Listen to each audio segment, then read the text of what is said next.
몽골 북부의 작은 도시 다르항.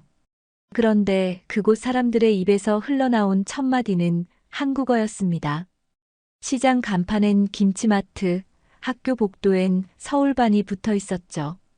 도대체 왜 아무 연고도 없는 몽골의 한 도시가 스스로 한국어를 배우고 한국을 꿈의 나라라 부르게 된 걸까요? 그 시작엔 단 한 사람, 32살의 한국인 언어학자가 있었습니다. 그녀가 세상에 내놓은 한 권의 사전은 단어의 뜻을 넘어 한 나라의 자존심을 바꿔놓았죠. 이 영상은 바로 그 30년의 기적 같은 이야기를 담고 있습니다. 끝까지 보시면 언어가 세상을 바꾼다는 말이 무엇인지 마음으로 느끼실 수 있을 겁니다. 이야기를 시작하기 전에 구독을 눌러주세요. 안녕하세요. 저는 소피 마르탱이라고 합니다. 프랑스 르몽드 신문사 국제부에서 12년째 기자로 일하고 있습니다. 2025년 1월의 추운 아침, 편집장 프랑수아 르메르가 저에게 한 통의 보고서를 건네며 말했습니다. 소피, 이번 주엔 몽골 다르항으로 떠나보세요. 정말 흥미로운 일이 벌어지고 있답니다. 보고서 제목은 이랬습니다. 몽골 북부 소도시의 한글 확산 현상, 현지 조사 필요. 처음엔 단순한 K-팝 열풍의 연장선이라고 생각했습니다. 세계 어디서나 흔히 볼 수 있는 드라마와 BTS가 만든 일시적 현상쯤으로 여겼습니다. 그러나 파리 샤를드골 공항에서 몽골행 비행기에 오르자 그 생각이 조금씩 흔들리기 시작했습니다. 체크인 카운터의 몽골 직원이 한국어로 인사했습니다. 안녕하세요. 다르항 가시나요? 제가 한국인으로 보였던 걸까요? 아니었습니다. 다르항행 승객에게는 기본적으로 한국어로 인사하는 것이 그들의 관례라고 했습니다. 14시간의 비행 끝에 울란바토르 공항에 도착했을 때 더 큰 놀라움이 기다리고 있었습니다. 국내선 터미널 안내방송이 몽골어, 러시아어에 이어 세 번째로 한국어로 흘러나왔던 것입니다. 다르항행 승객 여러분께서는 3번 게이트로 1시간 반 후 다르항에 도착했을 때의 충격은 지금도 잊을 수 없습니다.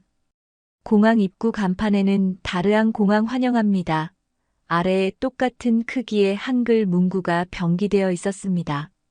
관광객 편의를 위한 단순한 표기가 아니었습니다. 택시기사 바트볼드 씨는 유창한 한국어로 인사를 건넸습니다. 기자님, 첫 방문이시죠? 우리 다르항, 서울보다 더 한국 같지 않아요? 처음엔 과장된 표현이라 생각했지만 시내로 들어서자 그 말이 과장이 아니라는 걸 깨달았습니다. 메인 스트리트의 간판 중 절반 이상이 한글이었습니다.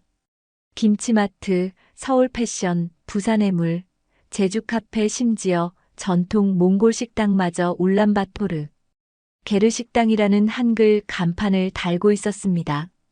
거리를 걷는 청년들은 자연스럽게 한국어로 대화했습니다. 어제 그 드라마 봤어요? 진짜 재미있더라. 응, 주인공이 정말 멋있었어요.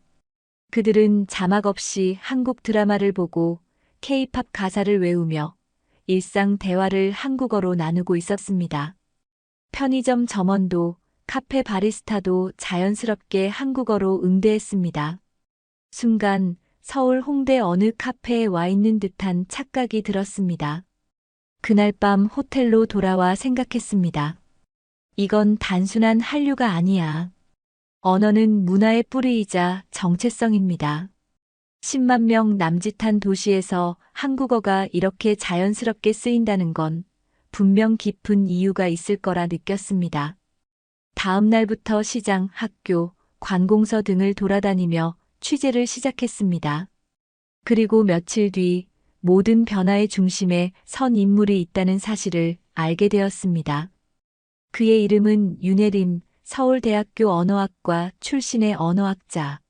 30년 전 이곳으로 건너와 지금까지 몽골 사람들과 함께 살아온 한국인이었습니다. 취재 사흘째 되던 날, 저는 다르앙 시내 중심의 카페 서울의 아침에서 자료를 정리하고 있었습니다. 몽골 국립대학교 사회과학연구소가 실시한 최근 여론조사 결과가 눈에 들어왔습니다.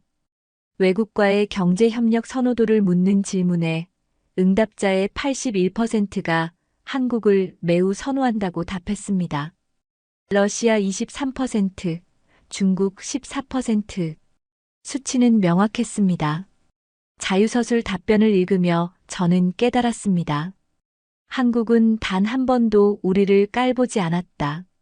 러시아와 중국은 우리를 속국처럼 대하지만 한국은 파트너로 대한다. 한국 사람들은 우리 눈높이에서 이야기한다. 이 문장들이 반복되어 있었습니다. 그날 오후 저는 몽골 국립대 바트바야르 교수와 인터뷰를 가졌습니다. 독일에서 박사학위를 받은 45세의 국제관계학자였습니다. 교수님, 몽골 사람들에게 한국은 특별한 존재처럼 느껴집니다. 교수는 찻잔을 내려놓으며 조용히 말했습니다. 소피 기자님, 몽골은 200년 동안 청나라의 지배를 받았고 70년간 소련의 위성국이었어요. 중국인들은 우리를 야만의 변방인이라 불렀고 러시아인들은 후진적인 목동이라 불렀습니다. 그의 목소리엔 억눌린 분노가 배어 있었습니다. 그런데 한국은 달랐습니다. 1990년 수교 이후 한국은 우리를 동등한 파트너로 대했어요. 원조가 아닌 투자, 시혜가 아닌 협력으로 다가왔습니다. 그는 낡은 신문 스크랩을 내밀었습니다. 1995년 다르앙에 첫 한국 공장이 들어섰을 때 사장이 직원들과 같은 식당에서 같은 음식을 먹는 모습이 기사로 나왔죠. 러시아나 중국 관리들에겐 불가능한 일이었습니다. 그때서야 거리의 따뜻한 시선이 이해됐습니다. 하지만 교수는 덧붙였습니다. 처음부터 그런 건 아니었습니다. 1990년대 초 몽골 사람들에게 한국은 전쟁과 분단의 나라일 뿐이었죠. 그런데 한 사람이 모든 걸 바꿔놓았습니다. 서울대 언어학과에서 온 윤혜림 교수님이었어요. 그는 잠시 숨을 고른 뒤 말했습니다. 그분은 우리에게 단지 한국어를 가르친 게 아니라 자존감을 가르쳤어요. 몽골어와 한국어가 형제 언어임을 연구하며 우리가 위대한 민족임을 깨닫게 했습니다. 그 순간 저는 직감했습니다. 모든 변화의 시작점은 바로 그 한 사람이었다는 것을. 몽골 국립대 구도서관 지하. 먼지 쌓인 자료실에서 저는 낡은 상자 하나를 발견했습니다. 윤혜림 교수 개인 문서 1995만 2010라고 적힌 상자였습니다. 그 안엔 노란 공책이 한 권 들어 있었습니다. 표지엔 이렇게 쓰여 있었습니다.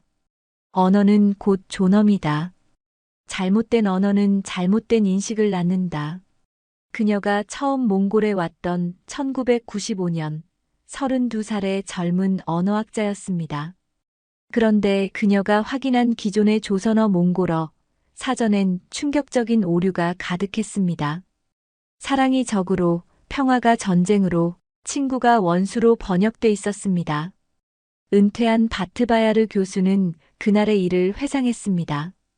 윤 교수님은 사전을 몇 장 넘기더니 조용히 말했어요. 이건 단순한 실수가 아니에요. 의도된 왜곡이에요. 그리고 그날 밤부터 새 사전을 만들기 시작했습니다.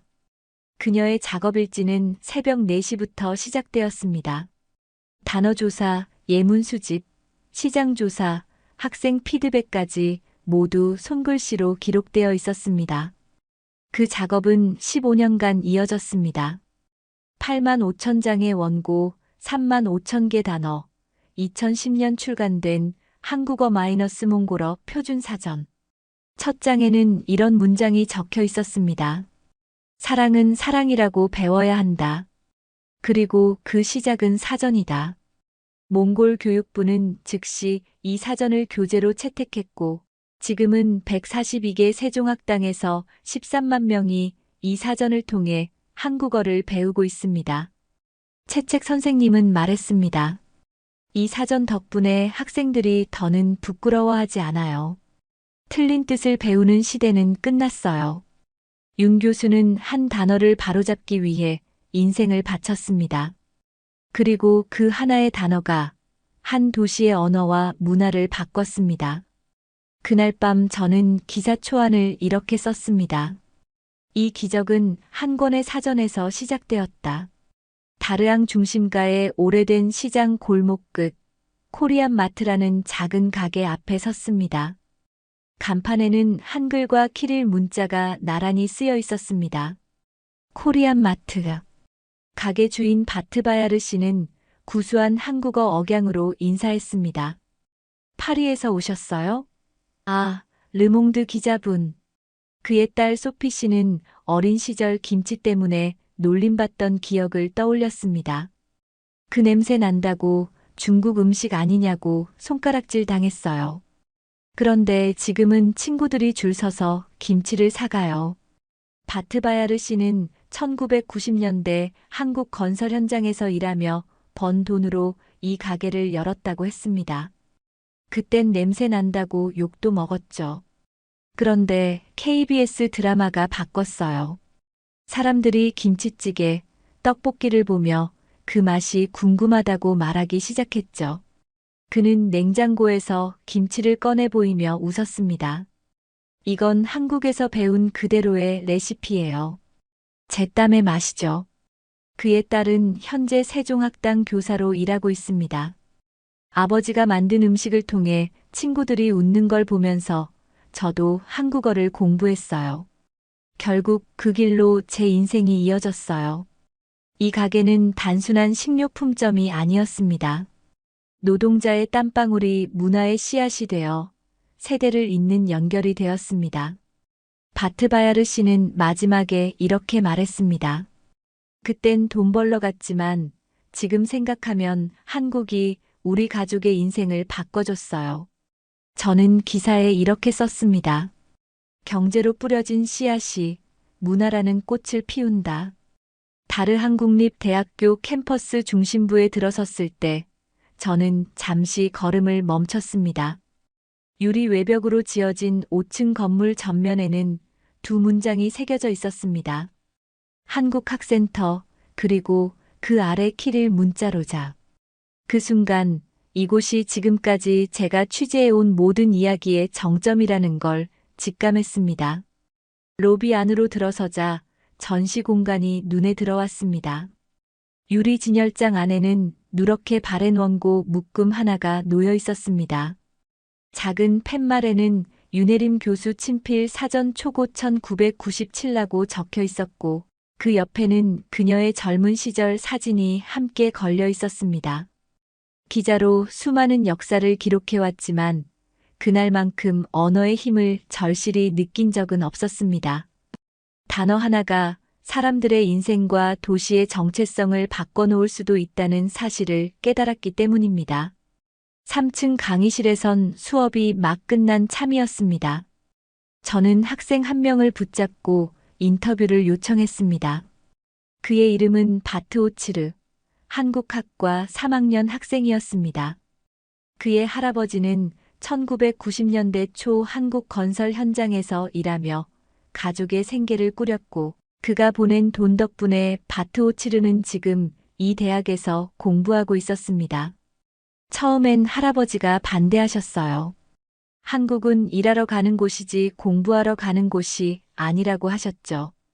그런데 한국학센터를 직접 보시더니 마음이 바뀌셨어요. 지금은 저보다 더 열성적이세요. 그는 웃으며 말했습니다. 바트오치르는 올해 서울대학교 교환학생으로 선발된 15명 중 한 명이었습니다. 그가 건넨 명단에는 삼성전자, LG화학, 코이카, 외교부 등 굵직한 이름이 적혀 있었습니다. 졸업 예정자 47명 중 32명이 한국행을 준비 중이라고 했습니다. 숫자 이상의 의미가 느껴졌습니다. 그것은 미래였습니다. 강의실 창문 밖으로 보이는 초원과 건물들 사이로 그는 손가락으로 먼 곳을 가리켰습니다. 저기 보이는 곳이 할아버지가 처음 김치를 팔던 코리안 마트예요. 그리고 저 건물은 윤혜림 교수님이 처음 지내셨던 게르촌이에요. 저는 잠시 말을 멈추었습니다. 그의 가족사와 도시의 역사가 같은 문장 안에서 이어지고 있음을 느꼈습니다.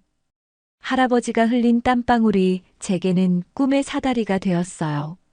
그게 저희 가족의 이야기예요. 바트오치르의 목소리는 잔잔했지만 묵직했습니다. 한국학센터 옥상에 올라 도시를 내려다보았습니다.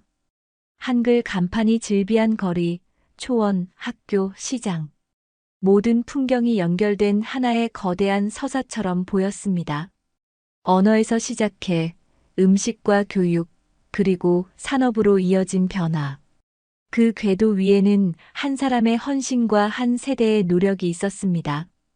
그리고 그 이야기를 기록하는 일, 그것이 지금 제 몫이었습니다. 노트북을 켜고 다음 기사의 제목을 입력했습니다. 다르앙, 한국을 꿈꾸다 세대와 시간을 잇는 사다리의 탄생. 울란바토르 중앙병원. 2020년 3월 코로나 팬데믹의 공포가 최고조에 이르렀을 때 이곳은 말 그대로 전쟁터였습니다. 방호복을 입은 의료진이 쉴 새 없이 오갔고 복도마다 환자들이 가득했습니다. 그 혼란의 중심에서 저는 감염내과 간호사 오윤채책 씨를 만났습니다. 진단 키트가 없어서 환자를 눈으로만 구분해야 했어요. 그땐 정말 절망이었죠.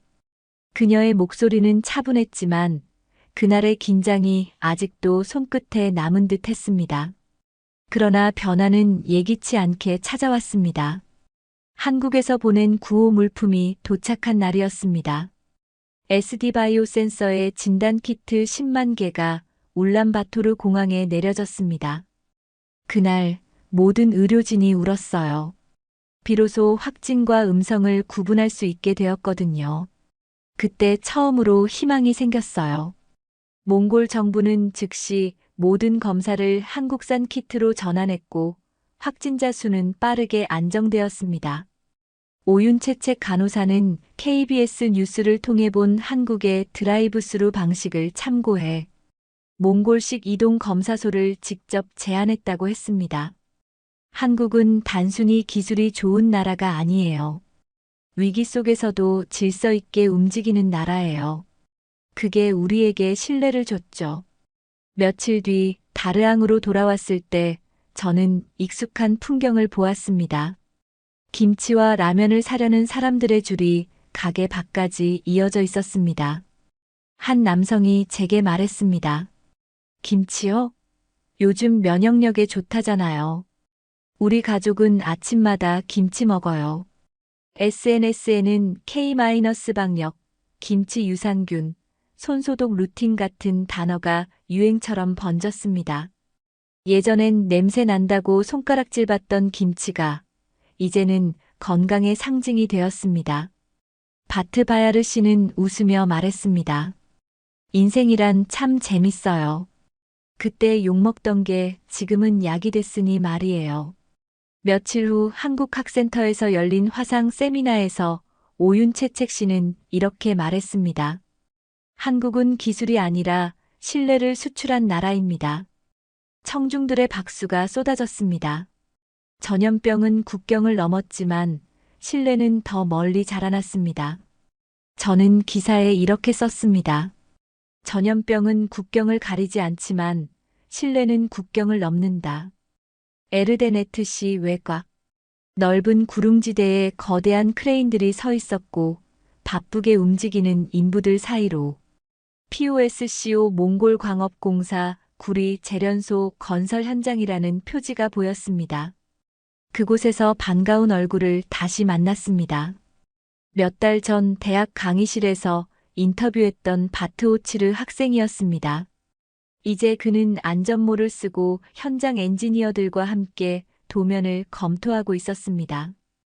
여기 파이넥스 공법이 적용되면 에너지 절약 효과가 큽니다.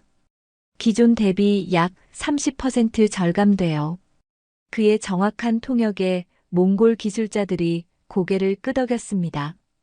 서울대 교환학생 시절 포스코 견학을 다녀온 그는 귀국 후 이 프로젝트에 합류했다고 했습니다. 그 옆에는 포항과 광양에서 연수를 마친 젊은 몽골 기술자들이 있었습니다. 이제 그들은 단순 노동자가 아니라 자신들의 산업을 만들어가는 주체였습니다. 현장 책임자 다바도르지 씨는 포스텍에서 금속공학을 전공한 26세의 엔지니어였습니다. 소련 시절의 기술 협력은 강요에 가까웠죠. 하지만 한국은 묻고 기다리고 함께합니다. 우리가 스스로 운영할 수 있게 돕는 방식이에요. 며칠 뒤 몽골 국립대학교 청년좌담회에 참석했습니다. 주제는 몽골의 미래 파트너는 누구인가? 바트오치르와 함께 서울대에서 돌아온 정치외교학과 3학년 바트채책 씨도 토론자로 나왔습니다. 그는 어머니인 오윤채책 간호사의 이야기를 언급하며 말했습니다. 중국은 힘으로, 러시아는 관성으로 우리를 끌어당깁니다. 하지만 한국은 손을 내밀어요. 우리는 그 손을 잡은 겁니다. 또 다른 학생이 덧붙였습니다. 한국은 우리를 기술의 소비자가 아니라 동반자로 봐요. 그게 다릅니다. 토론이 끝난 뒤 바트채책 씨는 제게 이렇게 말했습니다. 현대차 본사에서 일하고 싶어요. 몽골과 한국을 잇는 다리가 되고 싶거든요. 그 말이 마음에 깊이 남았습니다. 기술이라는 재료 위에 신뢰라는 설계도가 놓였습니다. 이제 두 나라는 산업과 교육, 그리고 청년의 꿈으로 이어진 진짜 파트너가 되어 있었습니다. 2024년 10월 다르앙 중앙광장은 인파로 가득했습니다. 윤혜림 교수의 몽골 정착 30주년을 기념하는 감사제가 열리고 있었습니다. 저는 이번엔 취재기자가 아니라 이 도시의 기적을 함께 지켜본 사람으로 그 자리에 서 있었습니다. 무대 위로 윤혜림 교수가 천천히 올라섰습니다. 그녀의 제자들, 제자들의 자녀들까지 3세대가 한자리에 모여 박수를 보냈습니다. 윤 교수는 낡은 서류철을 꺼내 들었습니다. 그 속에는 그녀가 직접 손으로 쓴 사전 초고가 들어 있었습니다. 첫 장엔 이렇게 적혀 있었습니다. 사랑을 적이라 번역했던 단어를 바로잡는 일에서 모든 게 시작됐다. 이것이 언어이고 이것이 신뢰다. 군중 속에서 누군가 울었습니다. 저 역시 눈시울이 뜨거워졌습니다. 한국은 이곳을 정복하지 않았습니다.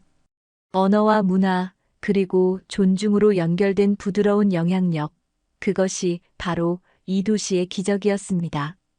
행사가 끝나고 울란바토르행 택시에 올랐습니다.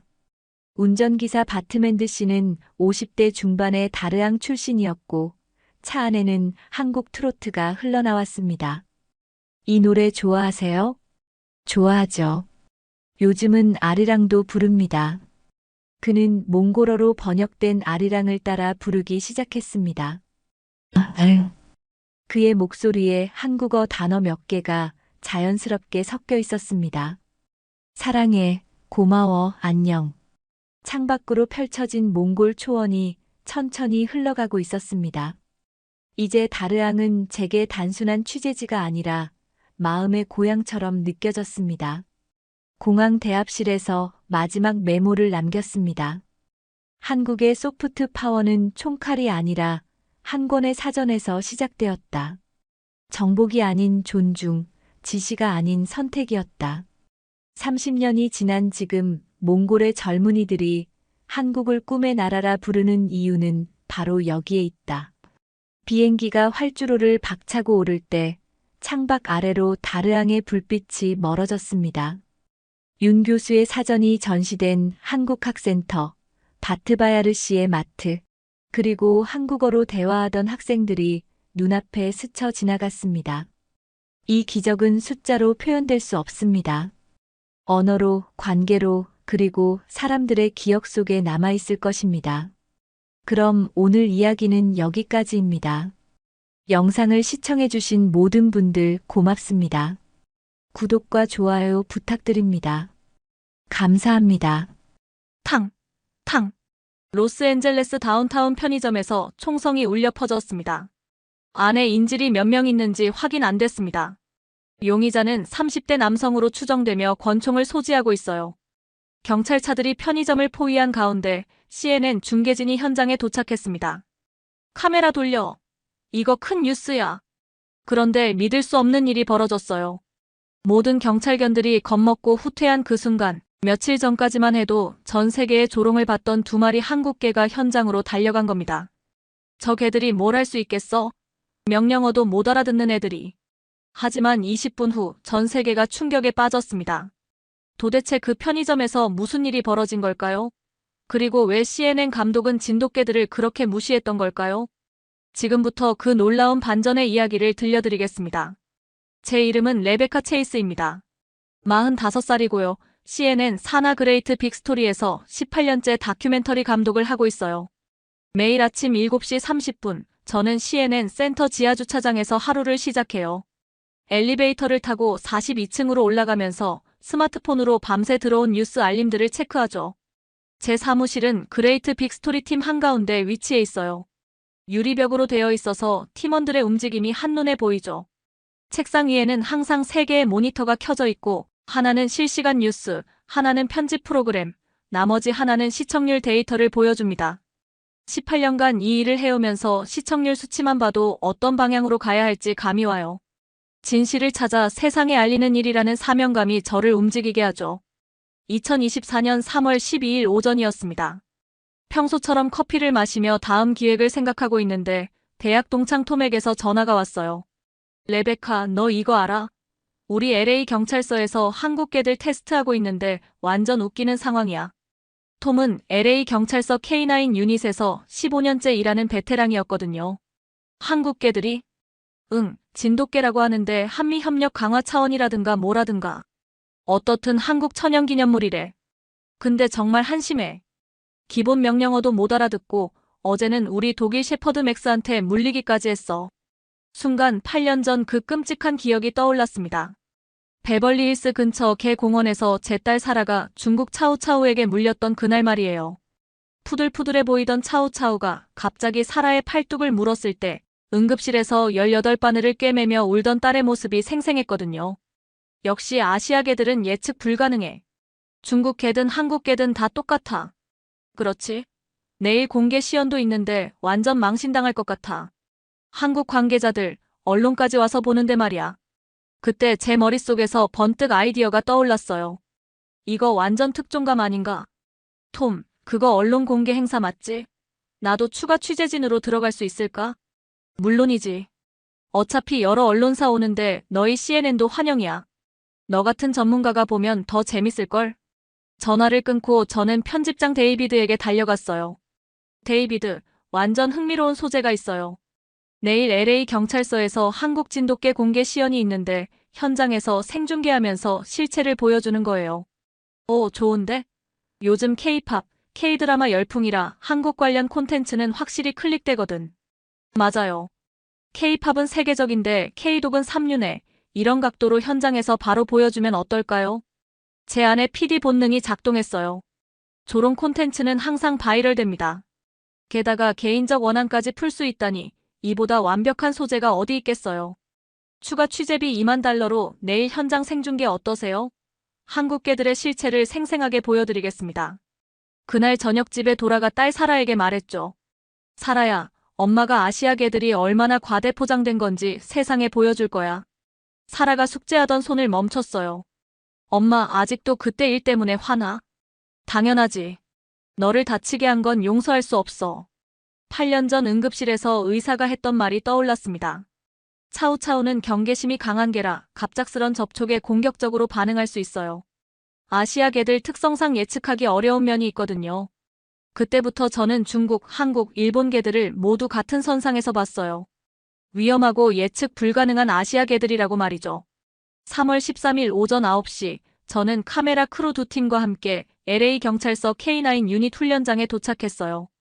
이미 여러 언론사가 와 있었고 한국에서 온 관계자들, 한인 신문사 기자도 카메라를 들고 열심히 준비하고 있었습니다. 오늘 한국의 자랑스러운 진돗개가 미국 경찰견으로 첫걸음을 내딛는 역사적인 순간을 다물어 왔습니다. 한인 기자의 목소리가 들렸어요. 저는 속으로 비웃었죠. 곧 역사적인 망신을 보게 될 텐데. 카메라 1번은 진돗개들 멍한 표정 클로즈업, 2번은 독일 셰퍼드 완벽한 시연과 대비되게 잡아. 오전 10시 공개 시연이 시작되었습니다. 먼저 기존 경찰견들부터 시작했어요. 자, 그럼 우리 베테랑들부터 보여드리겠습니다. 톰슨이 자신의 파트너 독일 셰퍼드 렉스와 함께 나왔어요. 플라츠. 렉스가 즉시 엎드렸습니다. 지츠. 앉았어요. 수행. 추적 명령에 렉스는 바로 냄새를 맡으며 목표물을 찾아 나갔습니다. 완벽한 퍼포먼스였죠. 관중들이 박수를 쳤습니다. 한국 관계자들도 감탄하는 표정이었어요. 이어서 잭슨의 말리누와 타이탄도 완벽한 어택 트레이닝을 보여줬습니다. 보호복을 입은 훈련관을 향해 정확히 팔 부분을 물고 늘어지는 모습에 관중들이 와 하고 탄성을 질렀어요. 이제 한국에서 온 진돗개들 차례입니다. 드디어 제가 기다렸던 순간이 왔습니다. 손에 땀이 촉촉하게 맺혔어요. 마리아 로드리게스 경관이 진돗개 대안이와 민국이를 데리고 나왔어요. 자, 대안아. 컴. 대안이를 불렀지만 역시나 반응이 없었습니다. 그냥 멍하니 서 있을 뿐이었어요. 지츠. 앉으라고 했지만 대안이는 고개만 갸우뚱할 뿐이었습니다. 관중들 사이에서 웅성거리는 소리가 들리기 시작했어요. 왜 안 들어요? 뭔가 이상한데? 저는 카메라맨에게 손짓했어요. 대안이 멍한 표정 당겨. 마리아 경관이 당황해서 영어로 바꿔봤습니다. 시트. 다운. 스테이. 하지만 대안이는 여전히 제자리에 서서 마리아를 쳐다보고 있을 뿐이었어요. 마치 왜 이상한 소리를 내지? 라고 묻는 것 같았습니다. 관중들의 반응이 점점 차가워졌습니다. 저게 정말 경찰견이에요? 한국 천연기념물이라더니. 한국 관계자들의 얼굴이 붉어지기 시작했어요. 마리아 경관이 민국이라도 해보려고 했습니다. 민국아 컴. 하지만 민국이도 마찬가지였습니다. 아무런 반응이 없었어요. 그때 관중 중 한 명이 스마트폰을 들고 촬영하기 시작했습니다. 오, 이거 완전 웃기는데. 한국계가 이 수준이야? 다른 사람들도 휴대폰을 꺼내기 시작했어요. 이거 SNS에 올려야겠다. K-팝은 세계적인데 K-독은 이 정도네. 킥킥킥. 한인 기자가 실망한 표정으로 카메라를 내렸습니다. 이거 방송하기가 좀 그러네요. 데이비스 경사가 마리아에게 다가왔어요. 로드리게스, 이제 그만해. 더 이상은 창피만 당하겠어. 로드리게스 경관이 얼굴을 붉혔습니다. 18년 경력상 이런 현장은 처음이었습니다. 하지만 동시에 제 안의 복수심이 꿈틀거렸어요. 이거야말로 완벽한 소재다. 저는 현장에서 바로 녹화를 시작했습니다. 시청자 여러분, 지금 목격하고 계시는 것이 바로 신화와 현실의 차이입니다. 한국이 천연기념물이라고 자랑하는 진돗개들이 기본 명령어조차 이해하지 못하고 있습니다. 진돗개들을 다시 캔넬로 데려가면서 주변에서 들리는 소리들이 귀에 박혔습니다. 역시 아시아계는 안 되는구나. 한국인들이 너무 과장한 거 아니야? 우리 독일 셰퍼드가 최고지. 그날 저녁 제 현장 리포트는 CNN에서 황금 시간대에 방송되었어요. 시청률이 무려 15%를 기록했습니다. 제 커리어 최고 기록이었죠. 그날 밤부터 진돗개 실패 영상이 소셜미디어에서 폭발적으로 확산되기 시작했어요. CNN 편집실은 축제 분위기였습니다. 동료들이 모니터를 둘러싸고 웃어댔거든요. 저거 정말 한국 천연기념물이야? 멍청해 보이는데? 독일 셰퍼드 한 마리가 저 진돗개 10마리보다 나을 것 같아. 상부에서 칭찬이 쏟아졌죠. 체이스, 완전 대박이야. 이런 소재 더 찾아봐. 저는 트위터에 포스팅했어요. 한국이 천연기념물이라고 하는 개들이 기본 명령어도 못 알아듣네요. 또 다른 아시아 과대포장 아닌가요? 해시태그는 순식간에 트렌딩됐습니다. 미국 전역에서 진돗개 조롱밈이 확산됐어요.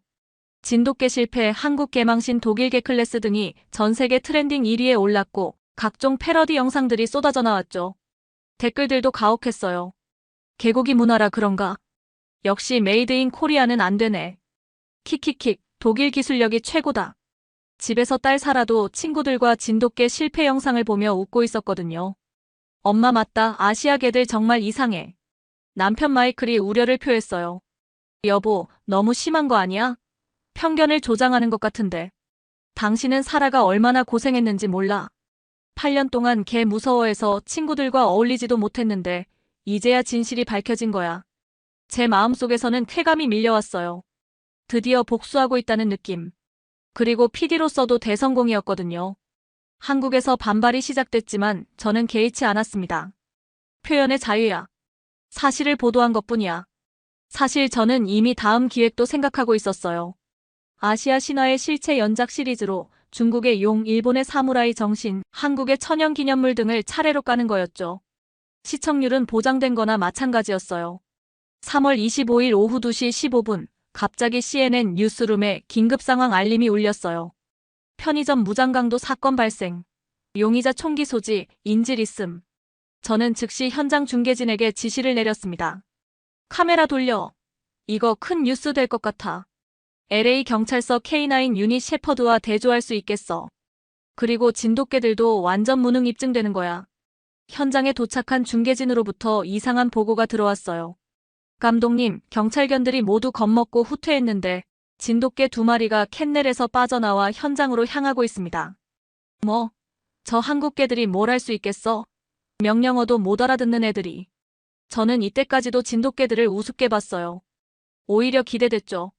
진돗개들이 위험한 상황에서 얼마나 무능한지 보여줄 절호의 기회야. 카메라맨에게 지시했습니다. 진돗개들 위험해 보이게 찍어 시민들 피하는 것도 잡고. 이거 완전 특종감인데. 진돗개들이 실제 위험 상황에서 얼마나 쓸모없는지 전 세계에 보여줄 수 있어. 편의점 앞에는 이미 경찰차들이 포위하고 있었어요. 협상 전문가가 확성기로 용의자를 설득하려 하고 있었고요. 안에 인질이 몇 명 있는지 확인 안 됐습니다. 용의자는 30대 남성으로 추정되며 권총을 소지하고 있어요. 그때 편의점 안에서 총소리가 들렸습니다. 탕! 젠장, 또 쐈어. 저는 생중계를 진행하면서도 내심 기대하고 있었어요. 진돗개들이 이 상황에서 어떤 바보 같은 모습을 보여줄지 말이에요. 시청자 여러분, 지금 실제 위험 상황이 발생했습니다. 과연 며칠 전 기본 명령어도 못 알아듣던 한국 진돗개들이 어떤 모습을 보여줄까요? 그런데 믿을 수 없는 일이 벌어졌어요. 진돗개 대한이와 민국이가 소리 없이 편의점으로 접근하더니 마치 서로 신호를 주고받는 것처럼 완벽한 팀워크를 보여주는 거였어요. 뭐야? 저게 뭐야? 대한이는 편의점 뒤편으로 돌아가고 민국이는 정면에서 대기하고 있었어요. 마치 작전을 짠 것처럼 말이죠. 저는 생중계 도중에 완전히 멘붕 상태가 됐습니다. 이게 며칠 전에 명령어도 못 알아듣던 그 개들이야? 편의점 안에서 용의자가 소리쳤어요. 누구야? 들어오지 마. 그 순간 대한이가 깨진 창문으로 뛰어들어갔습니다. 동시에 민국이도 정면 입구로 들어갔어요. 제가 18년 다큐멘터리 감독을 하면서 이런 장면은 처음 봤어요. 아무런 훈련 지시도 없이 2마리가 알아서 역할 분담을 하고 있었거든요. 저리 가. 쏠 거야. 용의자가 대한이를 향해 총을 겨누는 순간 대한이가 순식간에 달려들었어요. 정확히 용의자의 총든 팔을 물고 늘어졌죠. 총이 바닥에 떨어졌어요. 그 사이 민국이는 구석에서 떨고 있던 10대 소녀를 안전한 곳으로 밀어냈습니다. 아니, 이런 일이. 저는 말을 잇지 못했어요. 뉴스룸이 완전히 술렁였거든요. 감독님, 실시간 댓글이 완전히 역전됐어요. 진돗개 대박이다. CNN 사과해라. 저게 진짜 천재견이었구나. 제 18년 경력 최대 위기였어요. 전 세계 생중계로 제가 얼마나 틀렸는지가 드러나고 있었거든요. 경찰관들이 뛰어들어와 용의자를 제압했어요. 인질도 무사히 구조됐고요. 모든 게 끝난 후 진돗개들은 마치 당연한 일을 한 것처럼 차분히 앉아 있었어요. 저는 편집실에 급히 전화를 걸었습니다. 방송 중단할까요? 아니야, 계속 가. 이미 전 세계가 보고 있어. 하지만 저는 어떻게 해야 할지 몰랐어요. 며칠 전까지만 해도 진돗개들을 조롱했던 제가 이제 와서 뭐라고 말해야 하나요? 남편 마이클에게 떨리는 목소리로 전화했어요. 여보, 나 큰일 났어. 무슨 일이야? 진돗개들이 완전히 달랐어. 내가 완전히 틀렸어. 그 순간 8년 전 차우차우 사건이 다시 떠올랐어요. 그때 그 차우차우가 사라를 공격한 건 뭐였지? 갑자기 머릿속이 복잡해졌어요. CNN 상부에서 긴급회의가 소집됐어요. 저는 완전히 패닉 상태였습니다.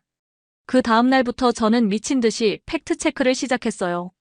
가장 먼저 마리아 로드리게스 경관을 긴급 인터뷰했습니다. 경관님, 이거 진짜예요? 조작 아니고요? 마리아 경관이 한숨을 쉬었어요. 체이스 감독님, 저도 처음엔 진돗개들을 무시했어요. 20년 전에 아키타에게 물린 적이 있거든요. 아키타요? 네. 그때부터 아시아개들을 신뢰하지 않았어요. 진돗개들도 마찬가지였고요. 제가 깜짝 놀랐어요. 저와 비슷한 경험을 한 사람이 있었다니. 그런데 어떻게 생각이 바뀌신 거예요? 진돗개들은 명령을 기다리지 않아요. 상황을 스스로 판단해서 행동하거든요. 서구의 경찰견들처럼 절대 복종하는 게 아니라 파트너로서 함께 사고하는 거예요. 이게 무슨 말인지 이해가 안 됐어요. 그럼 처음 훈련 때는 왜 반응이 없었던 거죠? 신뢰관계가 형성되지 않았기 때문이에요. 진돗개들은 진정으로 인정하는 파트너에게만 자신의 능력을 보여줘요. 그 다음에는 가스 누출을 진돗개가 감지했을 때 옆에서 설명해주던 한국에서 온 김 선생님을 인터뷰했어요. 김 선생님, 진돗개가 정말 그렇게 특별한 개인가요? 진돗개는 1000년 넘게 진도라는 섬에서 독립적으로 살아왔어요. 명령을 받아서 행동하는 게 아니라 스스로 생각하고 판단해야 생존할 수 있었거든요. 그럼 서구식 훈련법과는 완전히 다른 거네요? 맞아요. 서구는 복종을 기반으로 하지만 진돗개는 파트너십을 기반으로 해요. 개와 사람이 함께 상황을 판단하고 해결책을 찾는 거죠. 저는 충격을 받았어요. 제가 지금까지 알고 있던 개 훈련 상식이 완전히 뒤바뀌는 느낌이었거든요. 그런데 왜 처음에는 그런 설명을 안 해주셨어요? 말씀드렸어도 믿으셨을까요? 직접 보셔야 이해할 수 있는 거라고 생각했어요. 김 선생님 말이 맞았어요. 저는 처음부터 편견을 가지고 있었거든요. 가스 누출 때 왔었던 가스회사에도 직접 전화해서 확인해봤어요. 정말 개들이 먼저 알아챈 거 맞나요? 네, 저희도 놀랐어요. 보통 개들로는 불가능한 일이에요. 벽 안쪽 미세한 누출까지 감지하다니. 더 충격적인 건 그 다음에 일어났어요. 마약 탐지 훈련에서 진돗개의 또 다른 놀라운 능력을 보여준 거예요. 진돗개들이 벽 속에 10년 전에 떨어뜨린 용접 도구까지 찾아낸 거예요. 이런 일이 가능한 건가요? 진돗개들의 후각은 단순히 냄새를 맡는 게 아니라 환경 전체를 읽어내는 것 같아요. 바람의 방향, 온도, 습도까지 종합적으로 판단해서 냄새의 근원지를 찾아내는 거죠. 저는 점점 혼란스러워졌어요. 제가 지금까지 조롱했던 진돗개들이 사실은 세계 어떤 개들보다 뛰어난 능력을 가지고 있었던 거잖아요. 그날 밤 딸 사라와 이야기했어요. 사라야, 엄마가 진돗개들에 대해 완전히 잘못 생각했던 것 같아. 엄마, 그럼 8년 전 차우차우는 어떻게 생각해? 글쎄, 모든 개가 다 똑똑한 것은 아니니까. 사라가 동의한다는 표정을 지었어요. 그렇긴 하지. 내가 너무 성급하게 아시아 개들 전체를 판단했나 봐. 며칠 후 진돗개들의 마지막 테스트가 있었어요. 복합 상황 수색이었는데 마약, 폭발물, 실종자를 동시에 찾아야 하는 고난도 훈련이었거든요. 기존 방식으로는 핸들러가 일일이 지시해야 하는 건데 진돗개들은 달랐어요. 세 마리가 서로 짧은 소리로 의사소통을 하더니 각자 다른 방향으로 흩어졌어요. 대한이는 폭발물 쪽으로, 민국이는 마약 쪽으로, 독일 셰퍼드 맥스는 실종자 쪽으로요. 20분 만에 모든 목표물을 찾아냈어요. 기존 방식보다 30% 빠른 속도였어요. 이건 혁명적이야. 데이비스 경사가 감탄했어요. 개들이 스스로 역할 분담을 하고 협력한다고. 그때 CNN 상부에서 압박이 들어왔어요. 체이스, 이미 엎질러진 물이야. 조용히 넘어가자. 무슨 말씀이세요? 진돗개 조롱방송으로 이미 대성공했잖아. 굳이 번복할 필요 없어. 시청률만 생각해. 하지만 저는 언론인으로서 양심이 남아있었어요. 안 돼요. 제가 잘못했으면 바로 잡아야죠. 회사 이미지 생각해봐. 우리가 틀렸다고 인정하면 신뢰도 떨어져. 그래도 진실을 말해야 해요. 결국 저는 개인 비용으로라도 진실 다큐멘터리를 만들기로 결심했어요. 제목은 진돗개의 진실이었죠. 그리고 용기를 내서 딸 사라와 함께 K9 유닛을 방문했어요. 8년 만에 개와의 만남이었거든요. 엄마, 나 무서워. 괜찮아, 사라야. 엄마도 처음엔 무서웠는데 이제 알겠어. 우리가 잘못 이해했던 거야. 대한이와 민국이가 조용히 다가왔어요. 강요하지 않고 사라가 준비될 때까지 기다려줬어요. 사라가 처음으로 진돗개를 쓰다듬을 때 저는 눈물이 났어요. 8년간 딸을 괴롭혔던 트라우마가 치유되는 순간이었거든요. 엄마, 이 아이들 정말 따뜻해요. 왜 처음엔 무서웠지? 저는 깨달았어요. 편견이란 무지에서 나오는 두려움이라는 걸요. 6개월 후 제 다큐멘터리 진돗개의 기적, 편견을 넘어서가 완성됐어요. 에미상 시상식 날이었어요. 제 작품이 최우수 다큐멘터리상 후보에 올랐거든요. 최우수 다큐멘터리상은 진돗개의 기적, 편견을 넘어서 레베카 체이스 감독. 수상 소감에서 저는 말했어요. 이 상은 제가 받을 자격이 없습니다. 진돗개 대한이와 민국이, 그리고 제게 진실을 가르쳐준 한국의 모든 분들께 바칩니다. 저는 개인적 편견 때문에 진실을 외면했었어요. 8년 전 제 딸이 차우차우에게 물린 사건으로 아시아계 전체를 미워했거든요. 하지만 진돗개들을 통해 깨달았습니다. 편견이 얼마나 우리를 눈멀게 하는지를요. 다큐멘터리는 미국 전역에서 방영됐어요. 진돗개에 대한 인식이 완전히 바뀌었죠.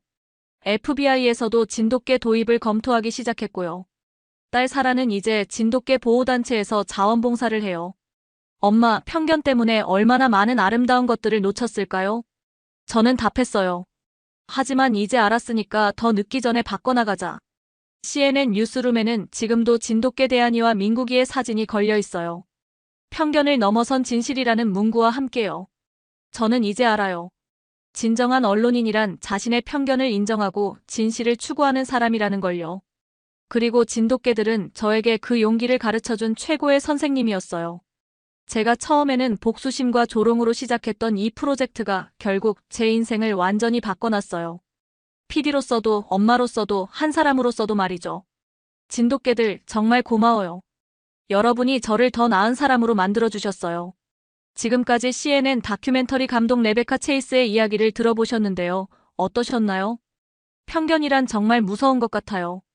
개인적인 상처 하나가 전체에 대한 시각을 완전히 왜곡시킬 수 있다는 걸 보여주잖아요. 하지만 동시에 용기를 내서 자신의 잘못을 인정하고 진실을 추구할 때 얼마나 아름다운 변화가 일어날 수 있는지도 보여주는 것 같고요. 진돗개들의 놀라운 능력도 인상적이었지만 무엇보다요. 사람이 편견을 버리고 성장하는 과정이 가장 감동적이었던 것 같아요. 여러분도 혹시 무의식 중에 가지고 있는 편견은 없으신가요? 레베카처럼 용기를 내서 다시 한번 생각해보는 건 어떨까요? 이런 이야기가 더 궁금하시다면 구독과 좋아요 부탁드려요. 그리고 댓글로 여러분의 생각도 들려주세요. 다음에도 더 흥미진진한 이야기로 찾아뵐게요. 감사합니다.